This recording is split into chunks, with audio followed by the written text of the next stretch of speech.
থাকা খাওয়ার কোনো অসুবিধা হয়? আর তোমাদের সুবিধা অসুবিধা অবশ্যই আমাকে জানাবা। আর 3 দিনের মধ্যে দর্শক আমরা কী কী শিখিয়ে থাকি। 3 দিনে তো আর স্কেটার হয়ে যাওয়া যাবে না। 3 দিনের মধ্যে আমরা রানিংটা শেখাবো, একটু ব্যাকওয়ার্ড কীভাবে চালাইতে হয়, একটু জাম্পিং শেখাবো, একটু ব্রেক শেখাবো।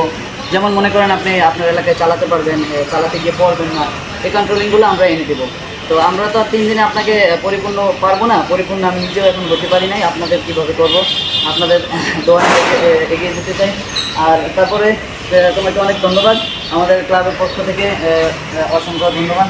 তারপরে আমরা যাবো, তোমার নাম বলো। নাজমুল ইসলাম। নাজমুল ইসলাম কোন জায়গা থেকে আসছে? এখন এই জায়গায় কেমন লাগছে? আলহামদুলিল্লাহ ভালো লাগছে।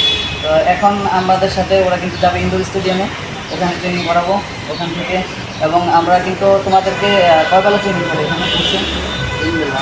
কোর্সে আসলে কিন্তু 3 বেলা ট্রেনিং করাই, সকালে একবার, দুপুরে একবার এবং ক্লাবে, এবং আবার রাতেও নিয়ে যাবি, রাতেও ট্রেনিং করেন। 3-4 বেলার মতো ট্রেনিং, কারণ এখানে আসলে ট্রেনিংয়ের উপরেই রাখি। খাওয়া দাওয়া করার পর শুধু ট্রেনিং, মানে খাওয়া দাওয়া যতটুকু হোক বা না হোক কিন্তু ট্রেনিং চলবেই, ঠিক আছে? ট্রেনিংয়ের উপরেই রাখা হয়। কারণ প্যাট যদি বেশি খাবার খায়, আমি নিজেই কম খাবার খাই সবসময়, আমার স্টুডেন্টদেরও বলি সবসময় খাবার কম খাবার। খাবারকে এমনভাবে খাও, খাবারকে ওষুধ বানায় নাও, কিন্তু একটা সময় যেন ওষুধকে খাবার বানাইতে না হয়।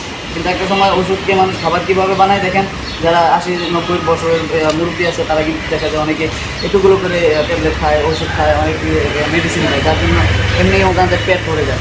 তো এই জন্য এক্সারসাইজের কোনো বিকল্প নেই, যেহেতু স্কেটিং ব্যায়ামের রাজা। আমরা এই ওয়ার্কআউটটা ভালো মতো করবো। এবং এই তোমরা যে এই যে বাসা থেকে আসছো, বাসা থেকে সাপোর্ট আছে? জি জি আছে। আচ্ছা, ওদের বাসা থেকে কিন্তু সাপোর্ট আছে, এবং ওরা দুজনেই কর্মঠ ছেলে এবং চাকরিজীবী, চাকরির পাশাপাশি রোলার স্কেটিংয়ের শখ করেছে, তাই আমার এখানে স্কেটিংটা শিখতে চলে আসছে।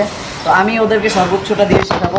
এবং যারা স্কেটিং শিখতে চান, দূর দূরান্ত থেকে আসবেন, অবশ্যই ঢাকা আগারগাঁও এসে আমাকে ফোন দিলেই হবে। মেট্রো রেল স্টেশনের নিচে, আমি এখানে আমার বাসা। আমি এখানে প্রায় 12 বছর যাবত আমি আগারগাঁওতে আছি। এর আগে ছিলাম মিরপুর 1-এ 10-এ। তো এখন আমি এই জায়গায় আছি পার্মানেন্টলি। তো সবাই আমাদের জন্য দোয়া করবেন, ওদের জন্য দোয়া করবেন।